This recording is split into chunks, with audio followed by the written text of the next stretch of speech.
Good morning, Grandpa. Matamlay na umupo sa silya si Sasha. Sinulia pa naman ito ng matandang si Theodore. What's wrong, Iha? Sumimangot ang dalaga. Ipinatong ang dalawang braso sa ibabaw ng mesa at nilinguan ng matanda. Feeling ko, luma na ang Bentley GTC ko. Mabilis ding nagningning ang mga mata ni Sasha nang may maalala. But you know what, Grandpa? May nakita kong limited edition car sa isang Italian magazine. Kapapalit mo lang ng sasakyan, di ba? Grandpa, I am the brand. When it comes to the latest car, it should be me, behind the wheel. Nang balingan ni Theodore ang apo ay, sunod-sunod pa na kumurap ito para magpa-cute.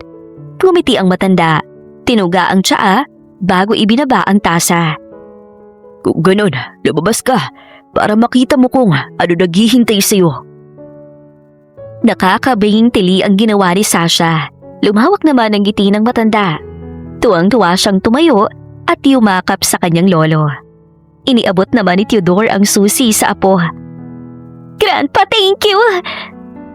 Pinupog ng halik ni Sasha ang pisngi nito. Basta mag-ingat sa pagmamaneho. Bili ng matanda. I will see you later, Grandpa! Patakbo siyang lumabas ng malaking bahay at automatikong huminto ang mga paa niya nang makita ang nakaparadong bagong-bagong sasakyan na kakulay pa ng suot niyang bestida. Umandar ang mga bata niya roon. Jupiter Red Mercedes-Benz G-Class. Pagsusuri niya sa malaking sasakyan, muli siyang nagtatataluan habang tumitili. Natigilan lang siya at natatakot na napaatras nang lumabas ang matandang driver mula sa likod niyon. Pagmamaneho ko po ba kayo, Mama? My gosh, Manong! This is the happiest day of my life, pero muntik na rin gawing last day on earth. Sapo ni Sasha ang dibdib nang sabihin yon. Nahihiyang napakamot ang driver. Pasensya na po kayo, Mama. May pupuntahan po ba kayo? I can handle myself, Manong. Dito muna kayo sa bahay. Sigurado po kayo, Ma'am. Hindi po ba kayo mahirapan sa daan? Don't worry, I can do it. Hindi ko hahayaan na magkaroon ng kahit maliit na scratch ang bago kong collection. Pagtukoy niya sa sasakyan. Kayo pong bahala, Mama. Mag-ingat po kayo sa pagmamaneho. Nakangiting binuksan ni Sasha ang pinto ng sasakyan bago kumaway sa driver. Amoy na amoy niya ang pagkabango niyon sa loob na tila bumuhay sa katawang lupa niya. Sabik niyang hinawakan ang manibela. Ready for the ride, Jupiter? Inapakan niyang brake at pinindot ang start button. Doon pa man ay mahilig na siya sa mga sasakyan. Sadyang nasa lahi nila ang pagmamahal sa mga kotse.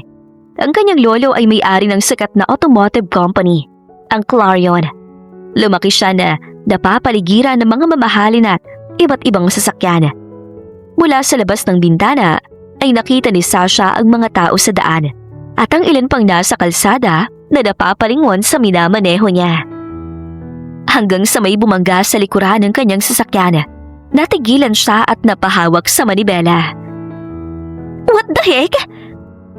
Agad siyang bumaba sa mainit at abalang kalsada. Naroon na nagmamadaling kotse na lumampas. Patakbo siyang nagtungo sa likod ng sasakyan at lumaki ang mata niya nang makita ang gasgas doon. No! Anong? Tinanaw niya ang umalis na kotse. Come back here! How dare you gasgasan ang bagong-bago kong sasakyan? Nagsusumigaw siya sa gitna, sa ilalim ng init ng araw. Pagyawang-gewang ang lakad ni Sasha dahil sa taas ng takong nang muling tingnan ang likuran ng pulang sasakyan. Pinagtitinginan na rin siya ng mga kasabay na motorista. Problemado niyang nahagod ang buhok. Titigan niyang gasgas at hinaplos-haplos iyon. I'm sorry, Jupiter. Alam mo, sadyang maraming mayabang at kaskasero sa kalsad. My gosh! Gulat siyang napalingon nang may malakas na bumisina. Ialis mo sasakyan mo dyan. Bilang ikaw may sasakyan. Hinarap niya ang kasunod na kotse. What did you say? You don't own this road. Ikaw din, kaya alis na dyan. Putol sa kanya ng sumisinghal na driver na nakasilip sa bintana. Nagsunod-sunod ang busina kay Sasha, kaya wala siyang nagawa kundi bumalik sa loob ng sasakyan. Muling sinubukang paandarin yon, pero hindi naman umabante. Come on, Jupiter! Huwag mo naman akong ipahiya sa gitna ng daan! Ilang beses niyang sinubukan pero hindi talaga mag-start ang sasakyan niya. Muli siyang inis na bumaba at binuksan ang hood. How can I fix this? Hindi maipinta ang mukha niya.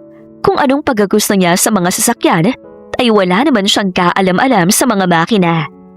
Muling bumusina ang kotse sa likod niya. Nagtitimpi naman siyang sumilip. I can't go! I think there's something wrong with my car! Wala naman palang binatbat yan eh. Daig pa nitong mga sasakyan namin. Nagtawanan ng mga driver habang nakatingin sa kanya. Nakaramdam naman siya ng pagkapahiya.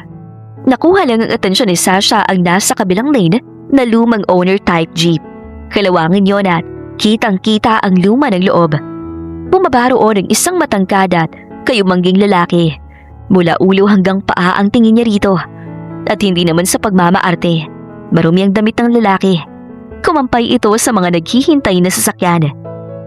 Dito kayo dumaan. Anito na magbigay espasyo. Nagsimulang umabante ang mga sasakyan habang ito ay parang isang traffic enforcer na kumakampay. Nang makaalis ang lahat ay nilingon ni Jim ang babaeng kanina pa problemado na pinanonood niya mula sa sasakyan. Sinipat niya ng tingin ang mamahalin nitong sasakyan. Akma niyang hahawakan at sisilipin ang makina. Hey! Hey! Napatingin siya sa babae na nakahalukip-kip na lumapit sa kanya. Pasensya na, pero tingin ko, alam kong sagot yan sa problema mo. Napakunot noo si Sasha. What do you mean? Ako si Jim, isa akong mekaniko. Inilahad ni Jim ang pala dito pero alangan niyong tingnan ang kaharap. It's nice to meet you, Jim. Pero pwede bang i-skip na natin ang shake hands? Anito, napailing na lang ang binata at sinulyapan ang sasakyan. Sinilip niya ang hood at bumungod sa kanya ang malaki at bagong-bagong makina. Isinarado niya rin yon. Walang problema sa makina. Siguradong sa battery ang problema. Nilinga niya ang babaeng may-ari na nasa tabi niya. Can you fix it? Oo, pero kailangan natin hilahin ang sasakyan mo sa talyer ko. But how can I trust you? Napangisi si Jim nang magbaling sa ibang dako. Kung nagdududa ka, pwede naman kitang hindi tulungan. Akma siyang aalis nang nagmamadaling harangin ng estranghera. Seryoso niya itong binalingan.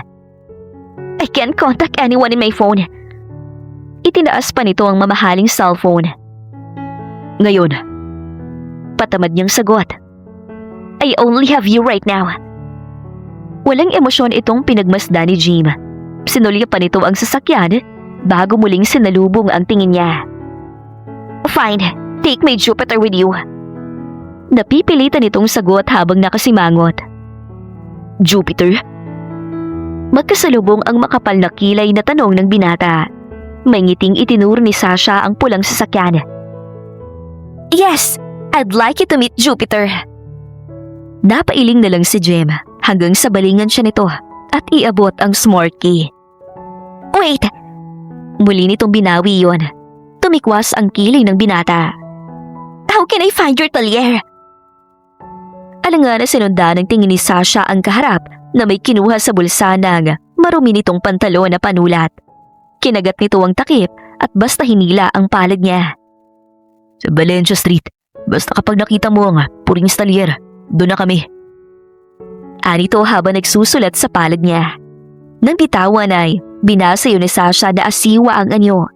Sinulyapan niyang binata na may kinuha sa bulsa habang kagat-kagat pa rin ang takip ng panulat. Ito ang ID ko para alam mong hindi ko itatakas tong Jupi kung ano man ang ipanangalan mo sa kanya. Inabot sa kanya nito ang identification card na kinuha niya. Tiningnan niya ang pangalan na naroon. Jimuel Magno. Hanapin mo lang ang magaling na mekaniko. Mayabang nitong saad. Okay. Malungkot na sinulya pa ni Sasha ang sasakyan. Alangan naman ang anyo ni Jim nang panoorin ng dalaga. I'm sorry, Jupiter. Kamimit pa lang natin, kailangan na natin agad maghiwalay. But don't you worry. Pupuntahan kita agad, okay? Sandali siyang pumikit bago hinarap ang mekaniko. Ibinigay niya ang hawak na susi. pinanood niya na lang itong may kunin sa owner-type jeep. Hawak nito ang lumang tali nang magpunta sa likod ng sasakyan. Oh, wait, Mr. Mechanic! Huminto si Jim at lumingon sa kanya. Hindi ba tayo tatawag ng towing company? Hindi na kailangan. Malapit lang din naman ang talyer eh. Kasual na tugon nito at ipinagpatuloy ang ginagawa. Walang nagawa si Sasha kundi panoorin ang binata. Nang muling balingan ni Jim ang dalaga, ay naroon ang nahahabag na tingin nito sa malaking sasakyan. Huwag ka mag-alala. Hindi ko pababayaan ang sasakyan mo. Teka, ano nga palang pangalan mo? Sinalubong nito ang mga mata niya. Sasha Marie Alarcon. Bukas ng umaga, pwede mo na balikan sa talyer ang sasakyan mo. Take care of her, please. Tumangulang ang binata. Akma nang aalis ng matigilan. Paano ka nga pala uuwi?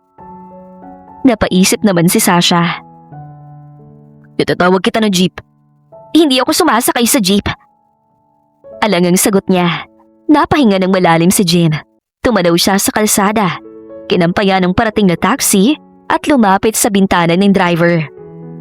Pakihatid si mama. Tinanaw niya si Sasha na nakahalukikip na naglakad palapit. Pinagbuksan niya ito ng pinto ng taxi. Sakay na. Papasok na sa loob si Sasha nang lingain ng mekaniko. Alangan siya ngumiti rito. Thanks for saving the day. Walang problema. Tuluyang pumasok sa loob si Sasha. Sinulipan niya sa bintana ang lalaking tumulong sa kanya. Nang umabante ang taxi, ay tiningnan niya ang palad at maliit na napangiti. Narating ni Jim ang talyer, malapit sa pier. Rinig niya ang sunod-sunod na sipol mula sa mga kasamahan na sumalubong sa kanya. Hanep, ang ganda ng sasakyan tol. Namamanghang sabi ng kaibigang si Jonard. Bumaba si Jim, kinalag ang tali bago sinipat-sipat ng tingin ng sasakyan. Bilyong-bilyon ang halaga ng Mercedes na to ah. Ano to? Reward mo sa pagiging mabait? Lumapit din si Mikoy na naroon din ang tingin. Hindi akin yan. Bagong-bago.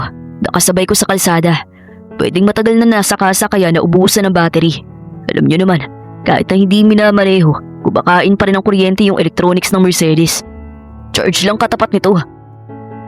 Tumangu-tango ang dalawa. Pinatong ni Mikoy ang siko sa unahan ng sasakyan. Sinong may-ari? Usisa nito. Dako, siguradong big time ang may-ari niyan ah. Sa tagal ko na rito sa talyer, mabibilang lang sa kamay ko ang mga babahaling sasakyan na dinala rito. But yun ay dahil sa'yo, dahil may tiwala sa husay mo tol. Si Ma'am Sasha ang may-ari niyan, naipit sa traffic. Sinisigawan ng mga motorista sa daan. Nangingiting nagkatinginan sina Mikoy at Jonard. Umiral na naman ang pagiging santino ng kaibigan natin. Hindi na naman nakatiis ang palabot na puso at pagiging matulungin. Saad ni Jonard. Hindi mo talaga matitiis. Baka tao nangangailangan ng tulong no.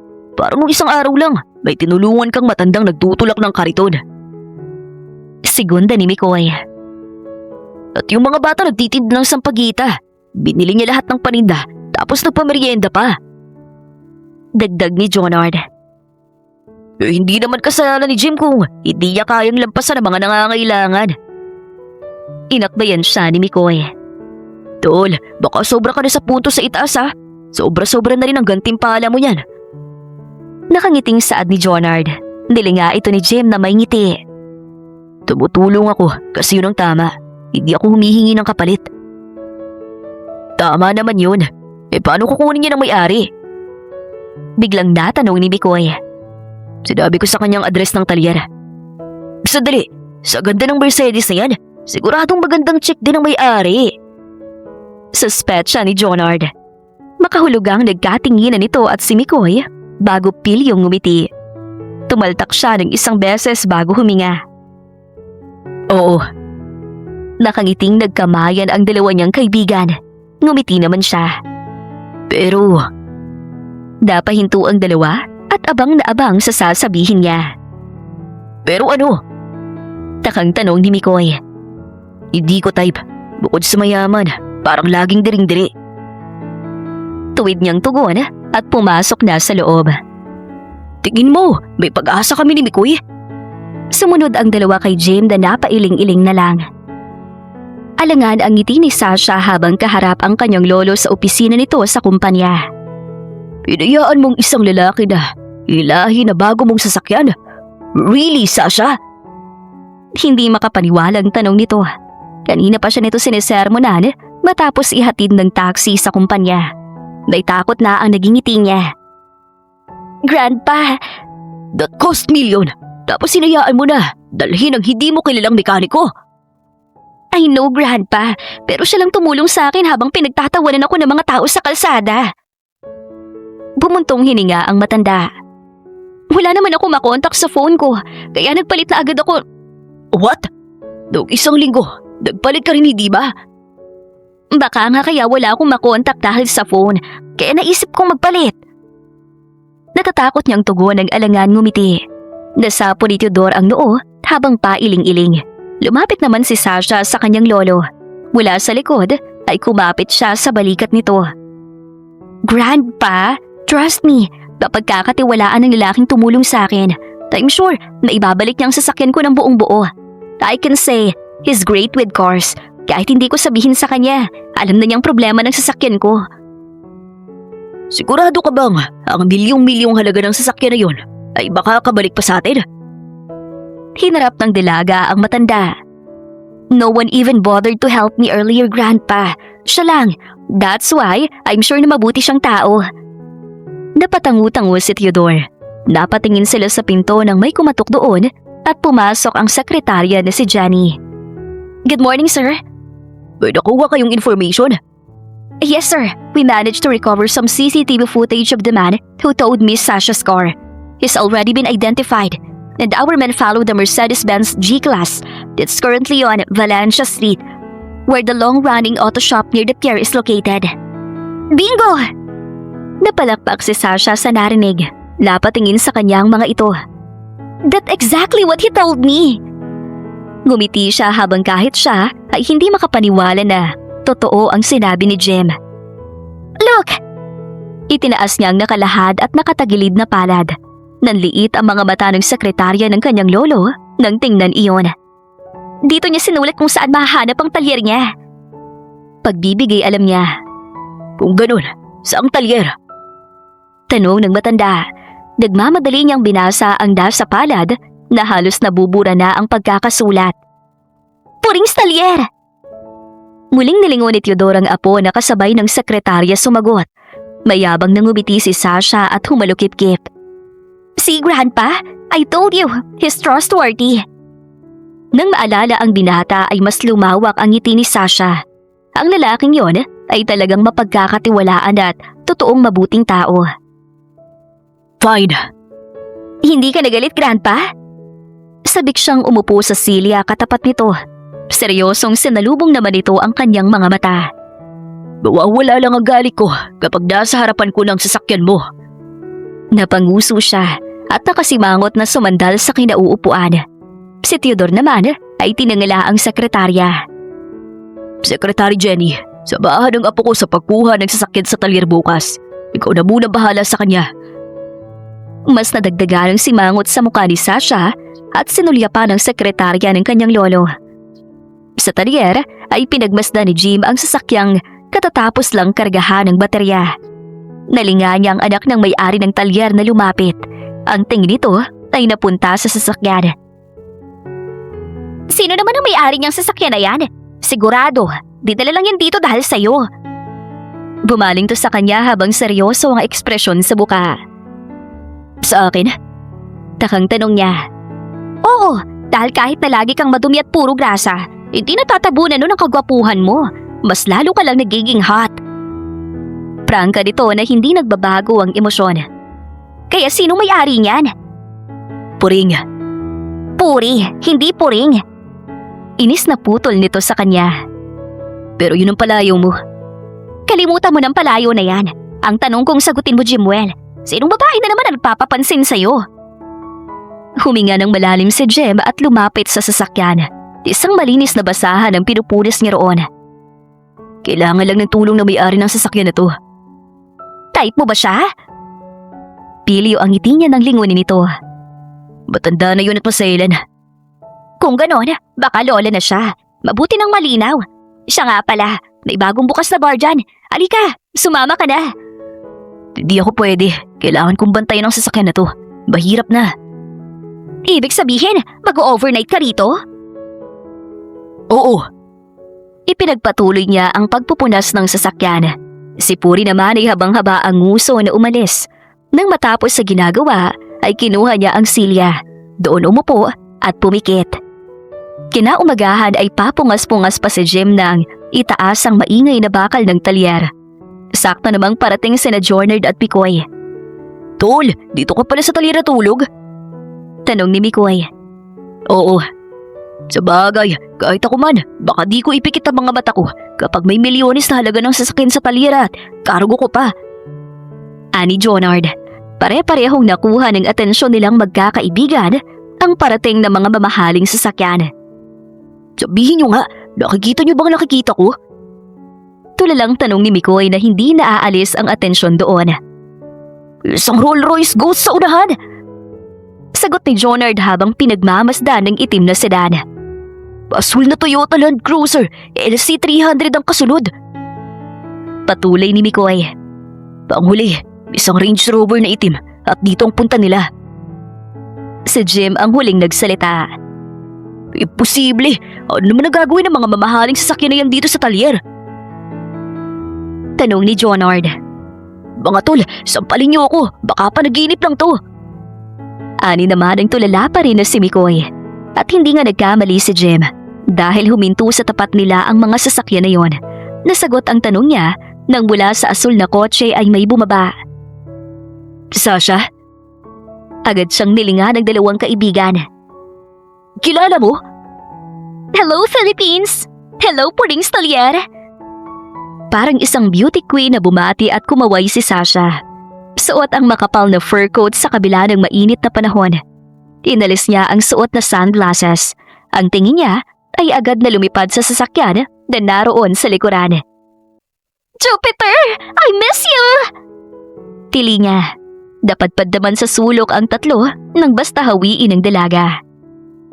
Did you sleep well here? Don't worry, iuwi na kita ha? Yakap-yakap ni Sasha ang pulang sasakyan na ibinigay ng kanyang lolo. Alangan nagkatingin na naman sina Mikoy at Jonard bago nagbaling kay Jim. Nagkibit balikat naman ang binata. Nilingon ni Sasha ang mekaniko na lumapit kasama ang mga kaibigan. Maayos ng sasakyan mo, pwede mo na siyang iuwi. Thank you. Walang problema. Mukhang sinama mo lahat ng security mo. Akala mo ba, hindi mo maiuwi ang sasakyan mo? Well, mas maganda ng sigurado. Nakahalukip-kip si Sasha nang iikot ang paningin sa paligid ng lumang talyer. Kung wala ka palang tiwala, sana hindi mo nalang hinayaan na kunin ko ang sasakyan mo. Nakangising sagot ni Jim. Sinabi ko na sa'yo, I have no choice. Nakalahad ang mga palad ng dalaga nang sabihin yon. Hindi ko ugaling magsisisi kapag may tinulungan ko. Pero hindi ngayon, nagmukha kasi akong may atraso. That would be the case kung hindi ko naabutan si Jupiter dito. Inis na napahinga si Jim ng malalim pagkatapos ay tinuro ang daan. Kung ganun, alis na. Wait! Nagtatakang nilingon siya ng babae. Inabot nito ang ilang perang papel. Here's to your heroic service. Wag na, umalis ka na lang. What? Si Jim naman ay humarap sa mga security na kasama ni Sasha. Pakiatras niyo ang mga sasakyan niyo kung gusto niyo makalabas ang sasakyan ng amo niyo. Mr. Mechanic. Nauubos ang pasensya na hinarap niya si Sasha na humarang sa kanya. Hindi mo kukunin ang money na to? Sinalubong niya ang tingin ng dalaga. Hindi ako nagpapabayad. Napatingin ang binata nang lumapit ang dalawang kaibigan at pumulong. Tol, uni mo na. Aba, nagpuyat ka pa para bantayan yan. Oo nga, huwag mo sabihing idagdag mo na naman yan sa napakahabang listahan mo.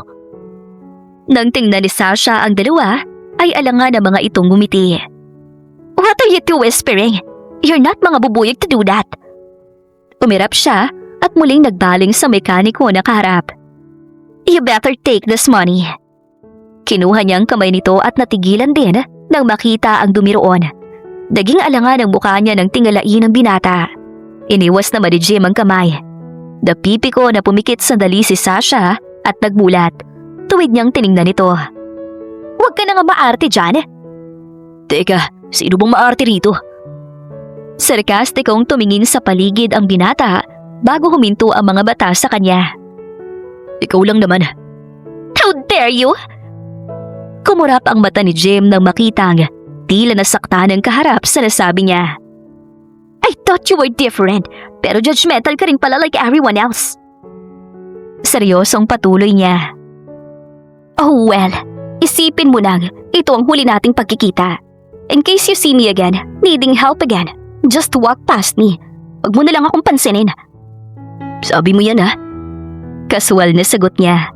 Inis na tumili at tinalikuran ito ni Sasha. Dire-diretso siyang naglakad palabas ng talyer. Huminto sa tapat ng mga tauhan. Kunin niyo ng sasakyan. I'm done with this place and this fake, kind-hearted mechanic. Parinig niya bago ipinagpatuloy ang paglalakad. Pinagbuksan si Sasha ng pinto ng sasakyan nang mapahinto sa tapat niyon.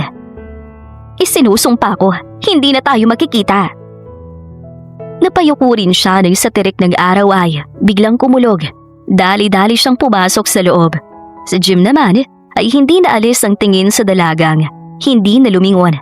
Napaatras pa siya nang umabante ng sasakyan palabas ng talyer. Pinanood na lang niya ang maraming sasakyan na papalayo. Tol naman, bakit hindi mo pa kinuha ang pera? Tanong ni Mikoy. Umiling-iling siya habang seryoso ang anyo. Ayokong humawak ng pera mula sa taong katulad niya. Yan ang tinatawag na prinsipyo. Tinapik-tapik naman ni Jonard ang dibdib niya. Napahinga na lang si Jim. Boys! Nilingon ni Jim at ng mga kaibigan ng anak ng amo na pumasok sa talyer. Nabaganda ang suot. Kasalukuyan silang magkakaharap matapos ang maghapong trabaho. Magbihis kayo at may pupuntahan tayo. Saan tayo pupunta, my love? Beste, madam. Maganda ang ngiti ni Mikoy. Umismid naman si Puri. Invited tayo sa opening ng bar ng isa sa customer natin, kaya tumayo na kayo riyan. Nagbaling ang mga ito kay Jim. Bakit? Sumama ka ha? Naku, mabuti pa tol. Sumama ka para makalimutan mo nangyari kanina. Napakunot noo si Puri. May nangyari ba habang wala ako? Opo madam, yung babae na tinulungan niya. Yung matandang may-ari ng Mercedes? Mismo, nag-away sila. At sandali, matanda madam? Takang tanong ni Mikoy habang nagbaling sa kaibigan. Hindi pa naman puti ang buhok at uugod-ugod si Ma'am Sasha. Agad na nagsalubong ang kilay ni Puri ng tingnan ng binata. Ang totoo madam, inaway ni Ma'am Sasha si Jim kahit na siya natong tumulong. Kinawa yun ng Sasha na yon? Lumapit ito kay Jim. Sa susunod na magkita kayo ulit, ako magtuturo ng leksyon sa kanya. Hindi na kailangan, hindi na kami magkikita. Mas mabuti pa, pumunta na tayo sa bar. Tumindig si Jim at maliit na ngumiti. Nagkatinginan sina Jonard at Mikoy, habang napangiti naman si Puri. I hate that Mr. Mechanic. Oh, akala ko ba mabait siya? Hawak ni Sasha ang isang baso ng ladies drink nang balingan ng kaibigan na si Diane. Kaharap niya ito sa isang mesa sa loob ng isang bar. Yun ang sabi mo sa akin over the phone. Nagkamali ako, I know. Iniisip niyang maarte ako at hindi marunong magtiwala. Well, in fact, hinayaan kong dalhin niya ang sasakyan ko sa taliri niya. Bakit mo naman kasi pinagkatiwala sa kanyang isang mamahaling sasakyan? Dahil wala akong matawagan sa phone ko. Hindi ba bago ang phone mo? Wait, baka nakalimutan mo na naman na ilipat ang list of contacts mo sa new phone mo. Palit ka kasi ng palit. Whatever, I really hate him. Sana talaga hindi ko na siya makita. Mula sa pouch ay kinuha ni Sasha ang cellphone pero may nahulog mula roon. Pinulot niya ang ID at natigilan ng matitigan ang litrato ng mekaniko. Ngiti-ngiti sina Mikoy at Jonard habang papasok sa maingay na bar. Si Jim naman ay nakapamulsa na nahuhuli sa paglalakad. Dito tayo, boys! Nagpatiuna si Puri. Nang makita nitong nasa likuran si Jim, ay hinawakan nito ang binata sa braso. Halika rito, Jim, para namang hindi ka masaya. Sa pagtaas ng mukha ni Sasha ay napakulot noo siya nang matanaw ang pamilyar na mukha. What the heck? Is that Mr. Mechanic? Nasaan? Agad na naghanap si Dayan. Naningkit ang mga mata ni Sasha nang sundan ng tingin ng binata. At tumikwas ang isang kilay niya nang makita ang babaeng. Hila-hila ang braso nito. And who's that not so beautiful girl? Is that Jim? The tall, dark and handsome mechanic you were talking about? And wait, sino yung kasama niyang babae? Naiintrigang tanong ni Dayan. Nanatili ang tingin ni Sasha roon. Si Jim naman ay nakarating sa mesa. Sa paglinga niya ay nagtagpo ang tingin nila ng babae sa malayo. Sasha? Mahina niyang tanong sa sarili. Inirapan siya nito na ikinatawa niya ng pagak. Jim, dito ka na. Muli siyang hinila ng anak ng amo paupo. Banyo lang ako. Paalam niya nang tumindig. Natigilan ang binata sa paghuhugas ng kamay nang marinig ang nag-uusap na magkatabing lalaki sa sulok ng banyo. Nakita mo ba yung maganda at mayamang babae sa kabilang mesa? Doon mo sa baso niya ilagay yung binigay ko sa'yo. Sige, ako na bahala. Isinarado ni Jim ang gripo at natitigan ng sarili sa salamin. Marahas ang pinakawalan niyang hininga. Wala na si Jim. Napatingin si Sasha sa malungkot na si Dayan. Who cares, Dayan? Oh, come on, Sasha. Hindi nga gumalaw yung leeg mo eh. Pero nakikita ko yung malilikot na mga mata mo. Simula nang dumating si Jim na may kasama, distracted ka na. Oh, Dayan, nothing bothers me. Tell me, gusto mo ba siya? Patuloy pa rin ang kaibigan. That's not going to happen. Hindi ko siya magugustuhan, oh. Kaswal niyang sagot. Hello, ladies. Napatingala sila ng kaibigan nang may lumapit na dalawang lalaki na umupo agad kahit hindi nila inaalok. Hi, Michael. Tumikwas ang kilay ni Sasha nang tingnan ang palad na inilahad nito. Uunahan na kita, Michael. Hindi ka welcome sa table namin. This table is for me and my best friend. Kaya alis na. My beautiful best friend is right. And if you don't leave us alone, we will call security. Segunda ni Diana. Napahinto sa paglalakad si Jim. Kitang-kita niya ang paglalagay ng isang lalaki sa inumin na naroon sa mesa nila Sasha. Habang kausap ng dalawang dalaga ang isa pang lalaki. Napatiimbagang siya. Tol, halika na. Bumalik na tayo. Nilampasan niya lang si Mikoy habang malayo ang tingin. Teka, hindi dyan ang mesa natin. Here's a drink for you. After this, aalis na kami. Tiningnan ni Sasha ang baso ng alak na inabot nito. Nang balikan ng tingin, ay ngumiti ang estranghero. Fine, I will drink this in exchange for getting you out of my sight. Padabog niyang kinuha ang baso. Tinaas at tinapat sa bibig. Napangiti naman si Michael nang may pumigil sa braso ng dalaga. Sa pagtingala ni Sasha, ay naroon ang seryosong si Jim na kinuha ang baso sa kamay niya. What are you doing? Tumayo siya at hinarap ito. Ang atensyon naman ng binata ay nasa estranghero. Nagsalubong ang mga mata nila ni Jim nang lingunin siya nito.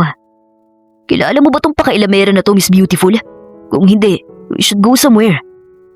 Hinawakan siya ng lalaki sa kabilang braso at akmang hihilahin pero nagpumigla siya. Let go! Natigilan siya nang hawakan ni Jim ang braso ng estranghero at padabog na inilayo sa kanya. Hindi siya sasama sa'yo. At sino ka naman para sabihin yan? Ang kulit mo, ha? Hinila ni Jim si Sasha at dinala sa tabi bago inundayan ng suntok ang lalaki. Akma niya itong lalapitan ng pigilan ni Sasha. Don't tell me, sideline mo ba ang pagiging goons? Tanong nito sa kanya. Pwede rin, lalo na kung nilagyan ng lalaking to ng gamot ang iinumin mo. What? Tiningnan ni Sasha ang lalaki. You really should teach him a lesson. Itinulak niya ang binata sa estranghero. Agad namang lumapit si Puri kasama sina Jonard at Kikoy. Anong nangyayari? Nagpisikalan sina Jim kasama ang mga kaibigan. Hanggang sa magtawag ng iba pang lalaki ang estranghero. Hila-hila si Jim ng dalawang kaibigan. Sadali, lugi tayo. Tumawag ng raceback. Hinihingal na sabi ni Mikoy. Anong gagawin natin? Tanong naman ni Jonard. Ano pa? Eh di sibat na. Agad na kinuha ni Mikoy ang kamay ng among si Puri. Si Jonard naman ay ang kamay na nagtatakang si Dayan. Balik ka na. Kinuha ni Jem ang kamay ni Sasha at hinagip ang bag nito bago hinila at tumakbo palabas. Sa labas ng bar ay naghiwa-hiwalay sila. Hirap na hirap si Sasha suot ang mataas na heels katatakbo. Napatingin siya sa kamay nila ng binata na magkahawak. Nang itaas ang tingin sa mukha nito, ay tila bumagal ito sa mga mata niya. Lumiko ito sa eskinita. Sa paghinto ay basta na lang siya dinala at sinandal sa dingding. Habol hininga si Jem nang tingnan ng mga lalaking humahabol sa kanila. Nagtungo ang mga ito sa ibang direksyon. Wala na si... Hindi na niya na ituloy ang sasabihin ng sa pagharap ay naroon ang mukha ni Sasha. Naghinang ang mga mata nila mula sa dilim.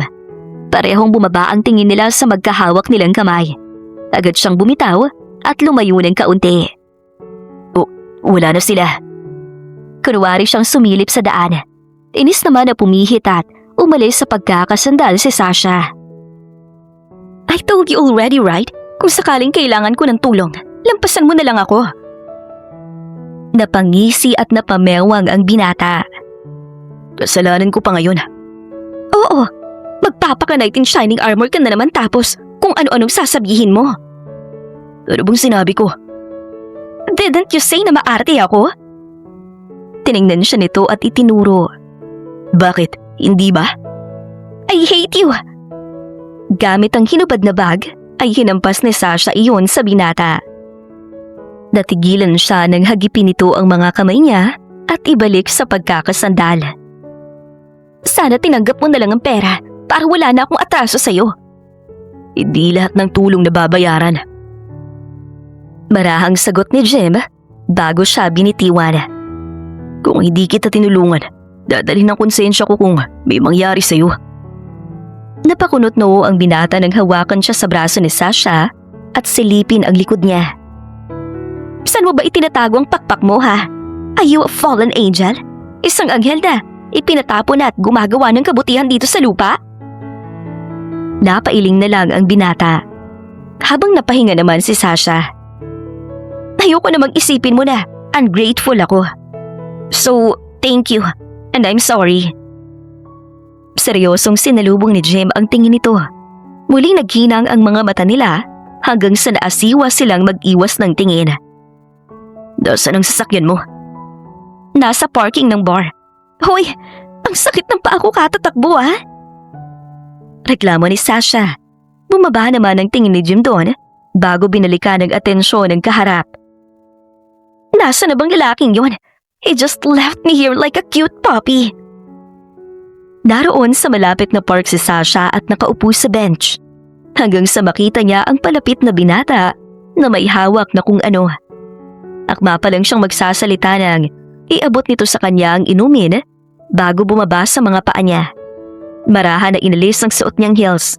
Pinanood niya lang kung paano lagyan ito ng band-aid ang paltos niya sa likod ng sakong. Kitang-kita naman ni Jem ang mapula at maputing paa ng dalaga. Inilabas niya ang pares ng tsinelas. You brought me slippers? Nang mag-angat ng tingin, ay nakita ng binata ang tila batang nakangiti sa kanya na si Sasha. Hindi branded yan, pero yan munang suotin mo para hindi sumakit ang mga paa mo. Tumindig si Jem at naupo sa tabi niya. Paano ka uuwi niyan? Tanong nito habang tuwid lang ang tingin. Secretary Jenny will pick me up here. Tumangulang ang binata. Nang sulyapan ito ni Sasha, ay naalala niya ang babaeng kasama nito sa bar. Is she your girlfriend? May linya ang noo ni Jem nang lingain siya. Sino? Yung babaeng kasama mo kanina. Si Puring, siyang anak na may-ari ng talyer. Really? Nothing special? No strings attached? Nakaangat ang magkabilang kilay ng nakangiting si Sasha nang sunod-sunod na magtanong. Kasual na tumango ang binata. Bakit mo tinatanong? Agad siyang umiwas ng tingin at nakaramdam ng kaba. I'm just curious. Napangiti si Jem nang sa paglinga ay nahuli ng dilaga. Sandali siyang natigilan bago nagsalita. And what's with that smile, Mr. Mechanic? Nagkibit balikat lang ito na ikinangiti niya. Hanggang sa pareho silang mapatingin sa mga parating na sasakyan na huminto sa tapat nila. Bumaba mula roon ang mga security. Tumindog na si Sasha kasunod si Jem. Inabot nito sa kanya ang hawak na heels. Sumakay ka na. How about you? Paano ka uuwi? We can drop you off. Hindi na, salamat. Are you sure? Tumango ang binata. Itinuro nito ang nakabukas na pinto ng sasakyan. Sige na. Pinagmasdan ni Jim si Sasha na nasa loob ng sasakyan. Bago pa tuluyang umalis, ay bumaba ang binata niyon at sumilip ang dalaga. Thank you. Ingat ka pa uwi. Ikaw din. May ngiting sagot ng binata. Napangiti si Sasha nang sumandal at natikom ang labi. Impit ang tili niya. Natigilan din siya at kinakapa-kapa ang dibdib. My gosh, why is my heart beating so fast? Kaharap ni Jim sa nakabukas na hood ng sasakyan sa talyer ang mga kaibigan nang mag-umaga. Paabot naman ang liabi. Ito, butik na talaga tayo dun. Buti na lang, may mabuting nangyari. Ibinigay sa akin ni Dayan ang number niya. Ngiti-ngiting kwento ni Jonard. May linya ang noo nang nilingon niya ito. Yung kaibigan ni Ma'am Sasha, si Dayan, itinawag ko siya ng taxi kagabi para makauwi. Patuloy nito. Mabuti nga sa'yo happy ending. Itong si Madam Puring, galit na galit dahil akong kasama. Dapat daw itong si Jim. Reklamo naman ni Mikoy. Napangiti siya hanggang sa batuhin siya ni Jonard nang may langis pang basahan. Ikaw kasi, bakit kasi si Ma'am Sasha ang hinawakan mo sa kamay at itinakbo? Nang ituwid ang likod, ay nakita ni Jem ang ilang lalaking papasok ng talyer. Sinundan naman iyon ang tingin ng dalawang kaibigan. Mabilis na nagtungo sa tabi ni Jem, si Mikoy. Lagot na, hindi ba sila yung sa bar? Sila nga yun, ano namang ginagawa ng mga kubag na yun dito? Gusto ba nilang mabalian ang buto? Ipinaling-paling pa ni Jonard ang ulo sa magkabila. Paano ba yan? Wala na kayong tatakbuhan. Nakangising sabi ni Michael. Hindi naman kami tatakbo eh. Akmang susugurin ito ni Jonard nang pigilan ni Mikoy. Relax ka nga lang tol. Dito sila sa teritoryo natin. Lakas loob na sabi ni Mikoy bago hinawakan ng nakatikom na kamao. Hahakbang ang isa ng may sunod-sunod na bumusina. Magkapanunod silang lumingon at naroon ang nauunang pamilyar na sasakyan. Kasunod ang iba pa. Huminto yun at lumabas si Sasha. Kasunod ang mga security na mas marami kumpara sa dumayo sa talyer. Dire-diretso ang dalaga at pumagitna. I didn't know na para kang bata para mag-revenge at nagsama pa ng mga kakampi, Michael. Nakangising pauna ni Sasha. Well, don't even try it. Touch him and you're dead. Hindi niyo kilala kung sino ang kinakalaban niyo. Kaya umalis na kayo bago pa maubos ang pasensya ko. Dahil hindi nakilos ang mga lalaki, ay sinulya pa ni Sasha ang mga security. Automatikong lumapit ang mga ito at humilera sa harapan. Doon ay kitang-kita ang lamang ng tangkad at laki ng katawan ng mga gwardya sa mga ito. Let's go boys! Napipilitang umalis si Michael. Very good, Michael. Ngumiti si Sasha. Nang makaalis ang mga lalaki, ay nagbaling siya sa kabila. You okay? Ayos lang. Napahinto sa pagsagot si Mikoy nang magsalita muli ang dalaga. You okay, Jim? Nagkatinginan sina Jonard at Mikoy. Lumapit si Sasha sa binata. Sinipat-sipat ito ng tingin. Sinaktan ka ba nila? At manghahawakan ni Sasha si Jim nang umiwas ito. Marumi ako. Bakit ka ba pasulpot-sulpot? Nakangiting bumaling si Sasha sa mga tauhan. Agad naman ang mga itong nagtungo sa isang sasakyan. May bit-bit na ang mga ito na mga pagkain at paper bag nang bumalik na ikinakunot noon naman ni Jem. Anong mga yan? As you can see, mga regalo yan. Tugon ni Sasha. Hindi ko naman birthday. I know, it's just a simple gifts. Akmang kukunin yun ni Mikoy at Jonard nang pigilan ni Jem. Pagkatapos, seryosong sinulya pa ng dalaga. Hindi ko yan matatanggap. Umuwi ka na at isama ang mga yan. Bumakas ang pagtataka sa anyo ni Sasha. Sinundan niya ang binata at humarang sa sasakyan na aayusin ito. Nagpapasensya namang huminto si Jim. Anong problema mo? Why are you pushing me away?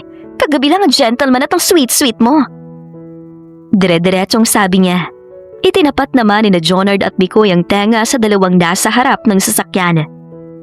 Ako ang babae. Ako dapat ang moody. Dugtong pa ni Sasha nang humalukip-kip. Wala akong dahilan para tanggapin ang mga dala mo. Meron. Putol niya rito. Nag-arko ang kilay ni Jim. Lakas loob na humakbang siya palapit sa binata. Cause I like you. Kumurap ang mga bata ni Jim. Pigil naman ang mga kilig ni na Jonard at Mikoy mula sa sulok at magkakapit. I think I like you, Jim. Di kita gusto. What? Hindi makapaniwalang sagot ni Sasha. Di kita gusto. Why? I mean, look at me. Marami kang pwedeng magustuhan sa akin. I may be maarte, but I'm beautiful and rich. Kumpiyansang ngumiti ang dalaga kahit napanghihinaan na ng loob. Yun na nga, mayaman ka. Nakita mo naman ang trabaho ko rito sa talyer. Marumi, maingay at madungis. Napangisi si Sasha. In short, ayaw mo sa tulad kong mayaman at maarte. Kalimutan mo nang nararamdaman mo sa akin. Mas lalong lumawak ang ngisi ng dalaga. And what do you think of my feelings? Isang shower ko lang, makakalimutan ko na? Hindi naman nakakibo si Jim. Okay, fine. Kung ayaw mo sa akin, mas ayaw ko sa'yo. Diretso niyang nilampasan si Jim. Punas-punas ni Sasha ang mga luha nang mapatingin sa mga security na dala-dala ang hindi mabilang na mga regalo. Kunin niyo lahat ng mga yan. Don't leave one. Biling niya paglabas ng talyer. Akmang sisilipin na Jonard at Mikoy ang hawak na mga paper bag nang kunin yon ng mga security. Si Jim na naman ay tinanaw na lang ng tingin ng mga sasakyan na umalis. Ano ko ba naman, tol? Tinagyan mo ang grasya. Bakit naman pinayaan mo si Ma'am Sasha? Malungkot na tanong naman ni Jonard. Isang malalim na hininga ang ginawa niya. Sa kumpanya ay nakatitig si Sasha sa laptop. Nilapitan ito ng matandang si Theodore. Nabasa ko ang report mo. It's well-structured and data-driven. And it makes it easier to align on the next steps for production. Thank you, Grandpa. Sandali siyang nagtaas ng muka, ngumiti ng maliit at nagtuon na sa laptop. May inspiration ka ba ngayon? Lumipas ng ilang linggo pero hindi mo pang hihiling na palitan ng kung ano man sa gamit mo. Napatitig si Sasha sa kawalan. May ilang linggo na rin ang lumipas nang tila mawalan siya ng gana sa mga luho. Doon niya naranasan ang simpleng buhay na nagugustuhan niya. I want you to be ready dahil ikaw ang nag-iisa kong tagapagmana. Nakangiting sabi ng kanyang lolo. Tumango naman siya. I'll make you proud, Grandpa. Anyway, what do you think of dating Eman? He's the COO and the son of one of our board members. He's a great guy and really good at business. Baka alalayin ka niya. But if you're into someone, don't mind me saying this.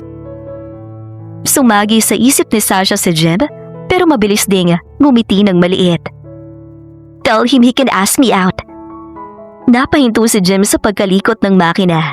Rinig niyang magandang ugong ng sasakyan. Mula sa ilalim ng isang sirang kotse, ay lumabas siya at tinanaw ang parating na mga sasakyan.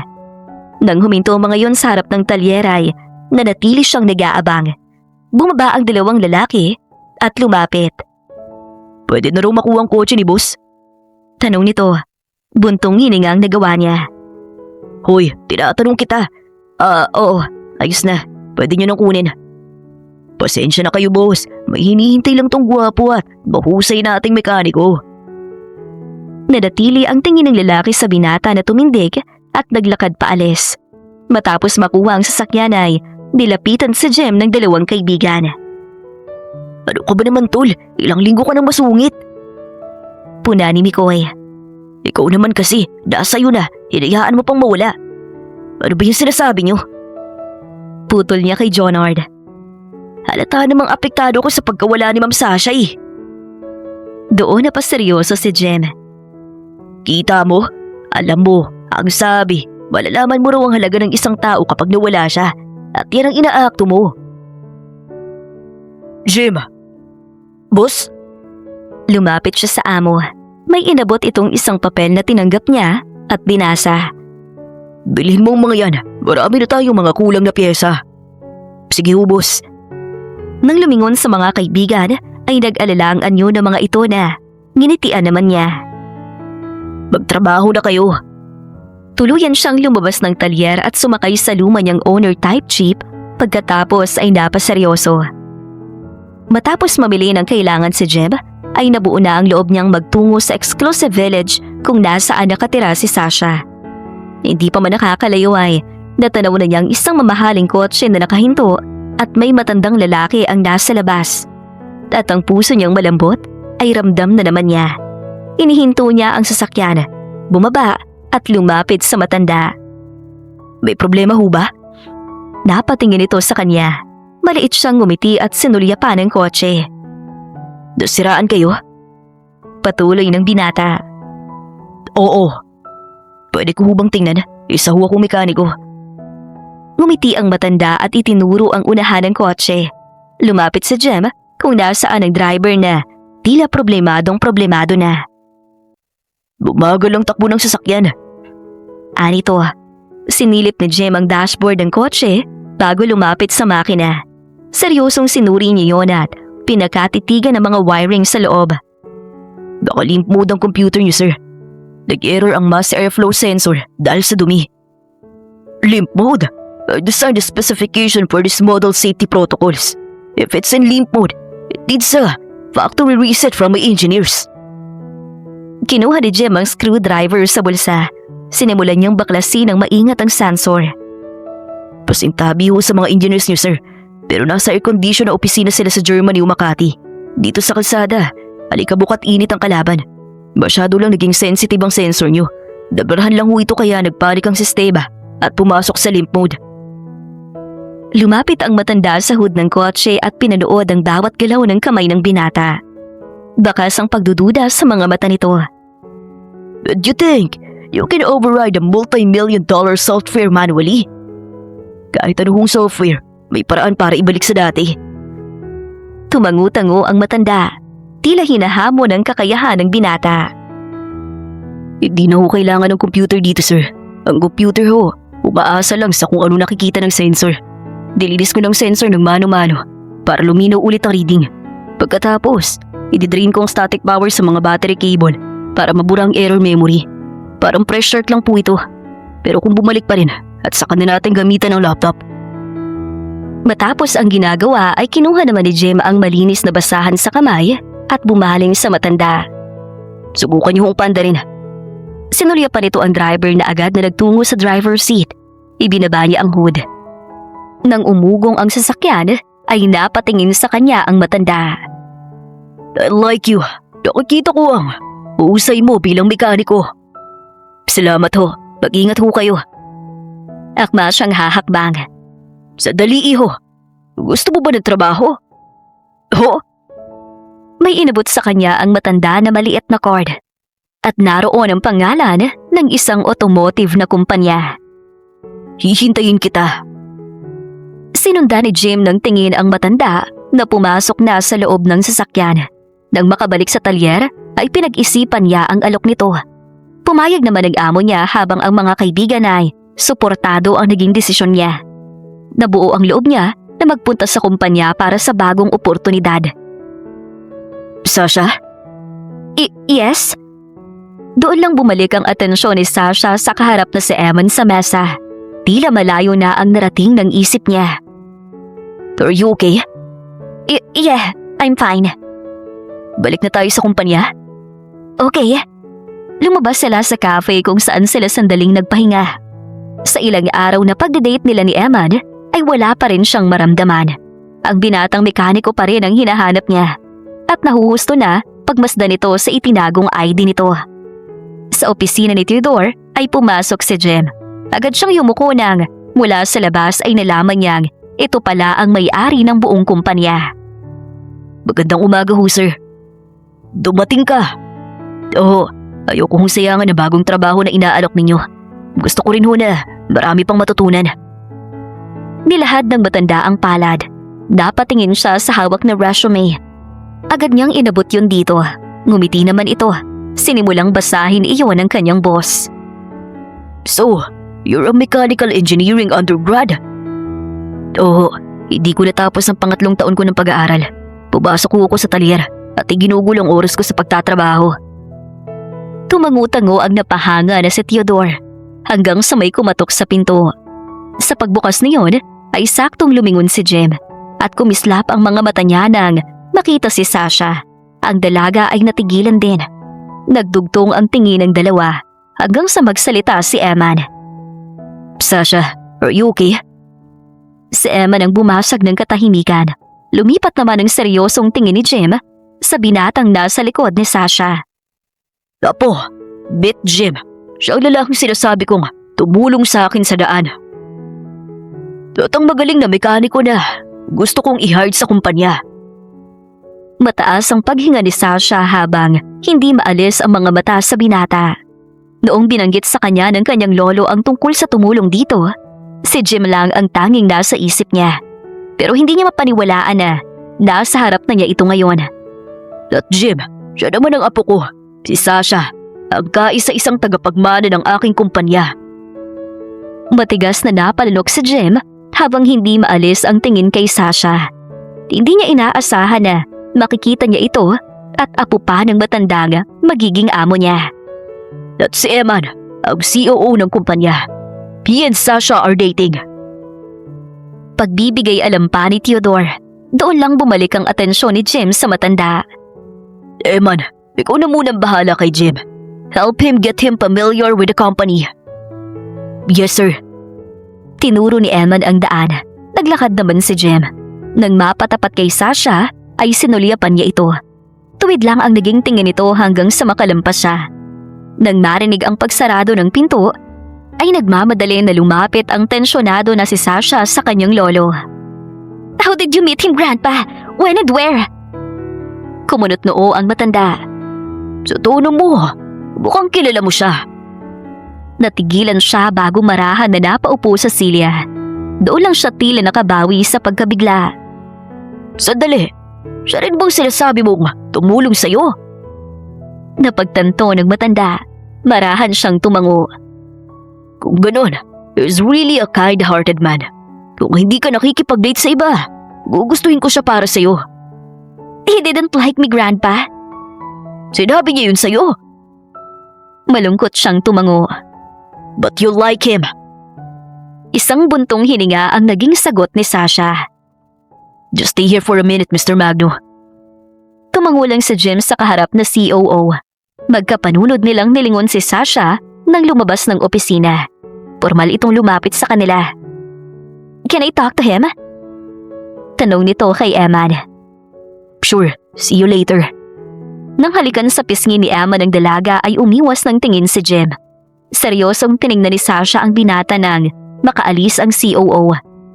Napansin niyang malinis itong tindig at kahit sa suot nitong simpleng polo ay mas lalong nangibabaw ang pagiging magandang lalaki nito. Grandpa told me everything. Tinulungan mo siya and he was impressed with what you can do. Sinalubong nito ang mga mata niya na nagpakaba sa kanya. Kumusta ka? Sa halip na sumagot ay yun ang naging tanong ni Jim. Nanatiling siyang formal. I'm fine. How about you? The puring still here. Ayos naman. Dumaan na nakakailang nakatahimikan sa kanila.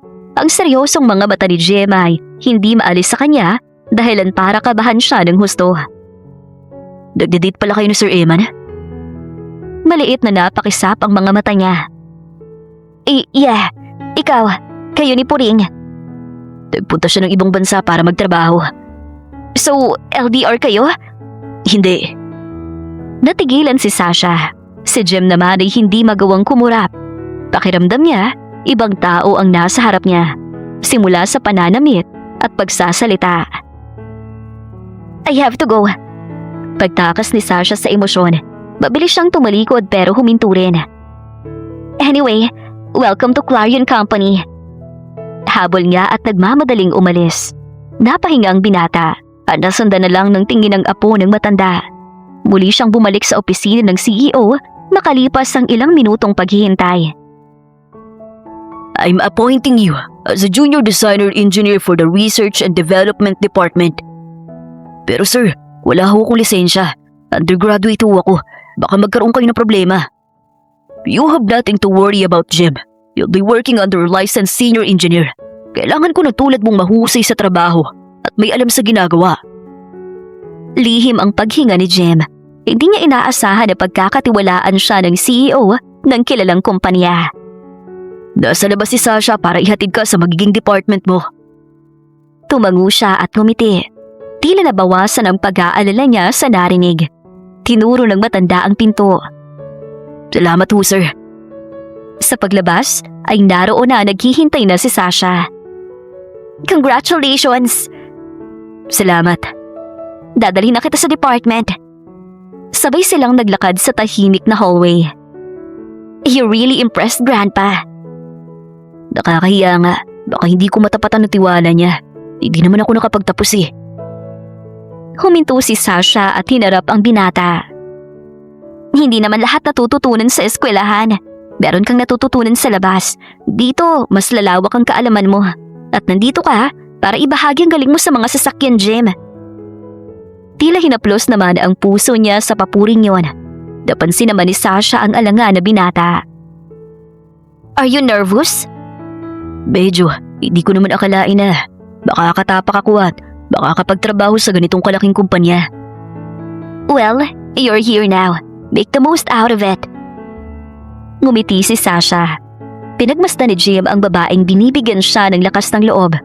At manghahawakan niyang kamay ni Sasha nang dumating si Eman. Mr. Magno, naghihintay ng R&D department. Si Sasha ang nagsalita at unang humakbang. Let's go. I-introduce ka namin sa kanila. Sumunod siya rito. Sa loob ng departamento ay tensyonado si Jim. Ang tingin ng ilan sa kanya ay nakapanliliit. Kumpara sa suot ng mga itong plansyado at mukhang mamahali ng mga damit, ay para siyang literal na naligaw na mekaniko ng isang talyer. Good morning everyone. This is Jimuel Magno and he's one of the new junior engineers. Seryosong nilinga ni Sasha ang binata bago hinarap ang mga empleyado. Bago siya sa trabaho, so I'm expecting all of you to take care of him. Turuan niyo siya. Alalayan niyo siya. Is that clear? Yes, ma'am. Bumaling si Sasha kay Jim. Bumiti siya rito.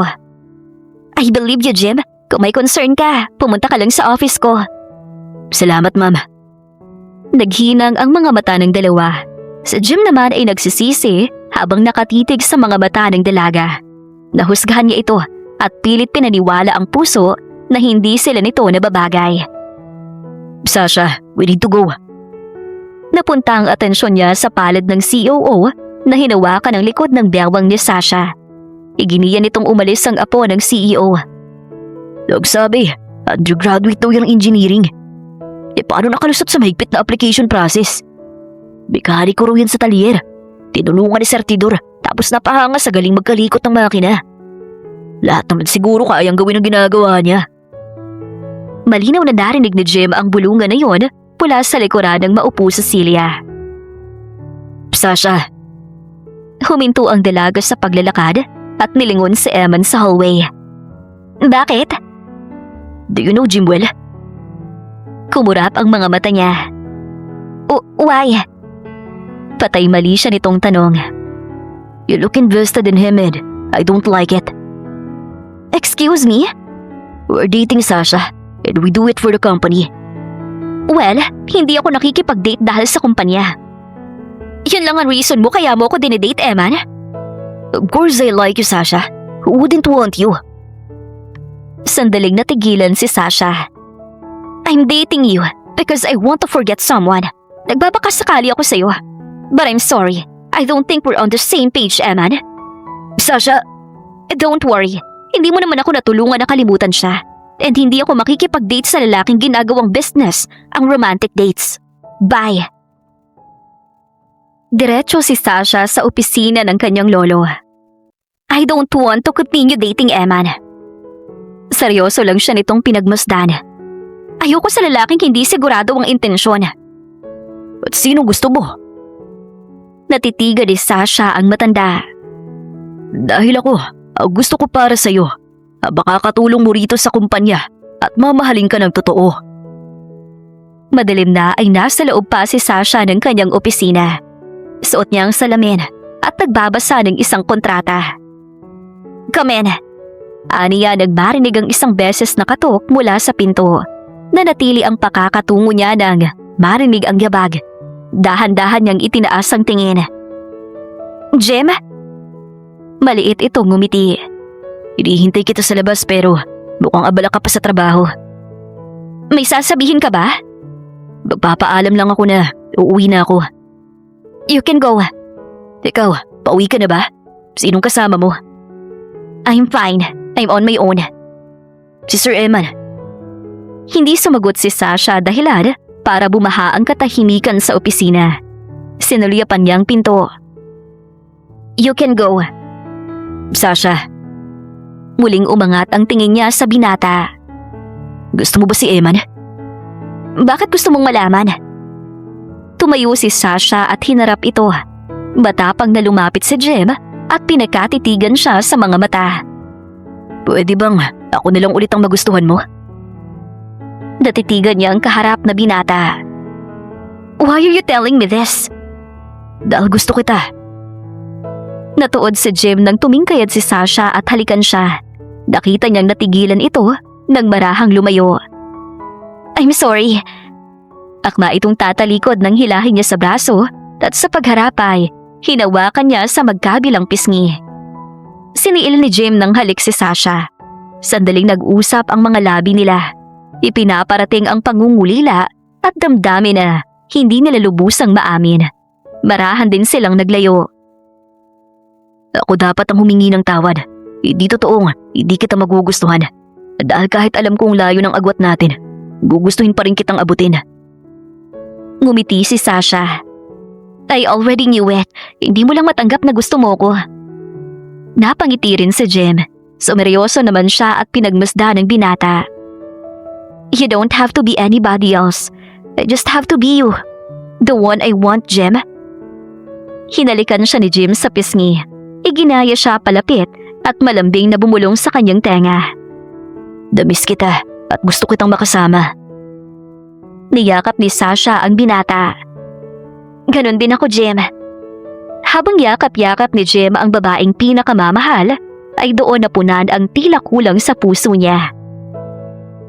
Si Sasha naman ay pumikit at dinama ang lalaking hinding-hindi niya makakalimutan. Wait, kumala siya sa pagkakayapos dito. Bakit? Tanong ni Jim nang magharap sila. I'm going to tell Grandpa about us. Ayos lang ba? Nag-aalalang tanong ng binata. Sinapo niya ang pisngi nito. Of course. Hawak kamay silang nagtungo sa opisina ng matanda. Kasalukuyan silang nakatayo sa harap ng mesa nito. What brings you two here? Sinulya pa ni Sasha ang katabi. Grandpa, there's something important I want to tell you. And what is it? Si Jim, hindi lang siya basta engineer dito. He's also my boyfriend. Lumipat ang tingin ni Theodore sa binata na nahigit ang hininga. Di bang sabi ko sa'yo, gusto ko nang makakatulong mo sa kumpanya? Grandpa? Tapusin mo ang pag-aaral mo, Jim. Kapag ganap ka ng engineer, matutulungan mo si Sasha sa kumpanyang ipapamana ko sa kanya. Grandpa? Hinawakan ni Jim ang kamay niya. Napatingin siya rito. Diretso ang mga mata nito sa kanyang lolo. Mag-aaral ho ako at magtatapos. Kapag naging engineer na ako, pakakasalan ko po ang apo ninyo. Ngumiti si Theodore at tumango. Sinalubong ni Jim ang mga nag-aalalang mata ni Sasha. Mahigpit ang naging kapit niya sa kamay nito. Tumango at ngumiti. Hintayin mo ko, pakakasalan kita. Hihintayin kita, Jim. Muling ipinagpatuloy ni Jim ang pag-aaral at nagtapos. Nag-take ng board at pumasa, makalipas ang ilang taon. Nakangiti si Sasha habang naghihintay sa labas ng kumpanya. Si Jim ay bumaba mula sa sasakyan. Suot-suot ang suit and tie. Lumapit siya sa nobya bago sinulyapan sina Puring, Diane, Mikoy at Jonard. Congratulations! Ikaw na nguna sa licensure exam! Bati ni Sasha. Salamat. Napatingin siya sa parating na si Theodore, ang taong sumuporta sa kanya ng pinansyal sa pag-aaral. Congratulations, Engineer Jimuel. Marami hong salamat. Tinanggap niya ang palad nito. Naging mahigpit ang kapit nila sa parehong kamay. Tinupad mo ang pangako mo. Hindi pa ho lahat. Nagbitiw sila sa pagkakakamay bago bumaling si Jim kay Sasha. Namangha ang lahat nang lumuhod siya at ipakita ang singsing. Pinagkatitigan niya ang dalaga. May isa pang pangako ang matagal ko nang gustong matupad. Yun ang pakasalan ng babaeng tinanggap ako at minahal. Sasha, pakasalan mo ko. Umiiyak na tumango si Sasha at inalalayan siyang tumindig. Yes, pakakasalan kita, Jim. Naiiyak nitong sinuot ang singsing sa kanya pagkatapos ay siniil siya ng halik. Bahal kita, Sasha. I love you, Jim. Nagyakap sila. Nakangiti naman silang pinanood ng mga kaibigan at si Theodore. Tuluyang pinamana kay Sasha ng kanyang lolo ang kumpanya. Hinawakan nila ng asawa ang matagumpay na negosyo matapos nilang ikasal. Nagpapasalamat si Jim na hindi niya hinayaan na matalo siya ng panliliit. Dahil doon, hindi rin tuluyang nawala sa kanya ang babaeng naging inspirasyon niya na mangarap. At nakapagtanto sa kanya na ang tunay na pag-ibig hindi nasusukat at totoong nakapaghihintay. Ang wakas.